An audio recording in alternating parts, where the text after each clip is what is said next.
Because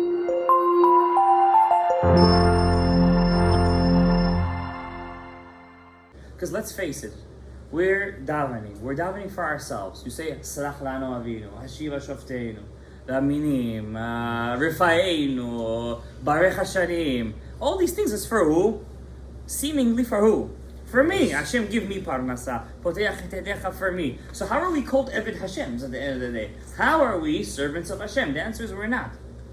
To be a servant of Hashem, who is called the servant of Hashem? Moshe Rabbeinu. Right? Moshe Avdi. David Avdi. Abraham is Eved Hashem. All these people are called Eved Hashem because they served Hashem. They didn't do the mitzvot for the sake of themselves. Of course, you have to have emunah, and you have to, when you need something, ask Hashem. That's why we have Shema Koleinu. I want to ask you guys a question. If all those prayers in Shemona Esrei was for the sake of us, that we need something, why did they institute in Shema Koleinu to ask your personal wishes? It's not enough. Sachlanu Avinu, Shema Koleinu, Barcheinu, Refainu, Ala Tzadikim, Ala Hasidim. Yeah. That's generalized for everybody. That's an answer they say between Mincha and Aravit. That's an answer they say just to brush you off. But what's the real answer? You have to open up the red book. The real answer, you gotta open up the red book, yeah. The real answer is because all those prayers are not really for you.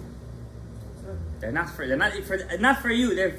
You're serving a higher cause. You're becoming an Eved Hashem. Whatever you need privately, you say in Shema Koleinu. Of course, you shouldn't have a whole long list over there. You should be short, concise. You should daven always for the same thing until you get it. How do you daven for something and get it? It's very simple. You have to daven consistently, like we learned this in Moshe Rabbeinu. He davened 515 times. You have to be specific when you daven. You can't daven, Hashem, make me wealthy. You have to be specific. Hashem, make me successful in my business. I shouldn't be b'tza'ar. I shouldn't have to work too hard. I should be able to manage my business. I should have bracha in my money. You have to be specific in your bracha. Hashem, give me children.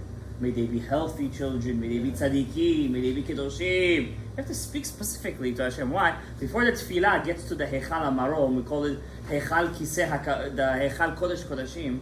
That's the Keter de Bria. Before the tefillah gets over there, it has to first pass 9 Heichalot. Heichal Livnat HaSapir, Heichal Etzam HaShamayim, Heichal HaRatzon, Heichal HaZichut, Heichal HaHava, Heichal Noga, until it gets to Heichal Kodesh HaKodashim, you have to, it needs a lot of wings to flap up over there. Now, what do?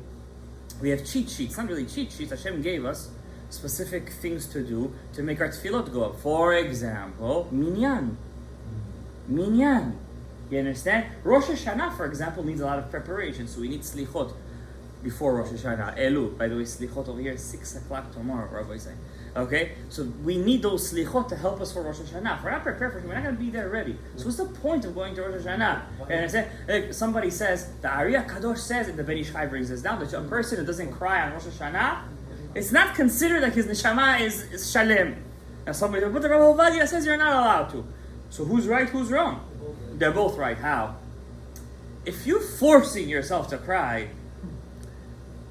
it's not chashuv.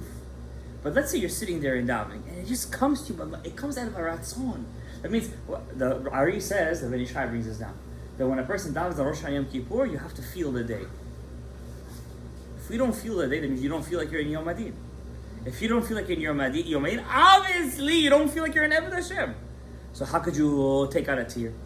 You understand? Person sits for Tikkun Chatzot at midnight. He's trying to cry over there. Chorban Beit HaMikdash. It's hard to cry for the Chorban Beit HaMikdash. It's something that we've been disconnected from for 2,000 years, for the love of God. That I understand. You're trying to bring the emotion. But for Yom Hadin, how do you not feel that you're in Yom Hadin? The answer is, we're so disconnected during the whole year, then we come to Rosh Hashanah thinking like it's going to come to us automatically. Of course it won't come to us automatically. This is not abracadabra. Do you know what the source of abracadabra is, by the way? What's the source? It's the Gemara, Abera Kide Abera. I will create as I will speak. So everything comes from the Torah HaKedoshah.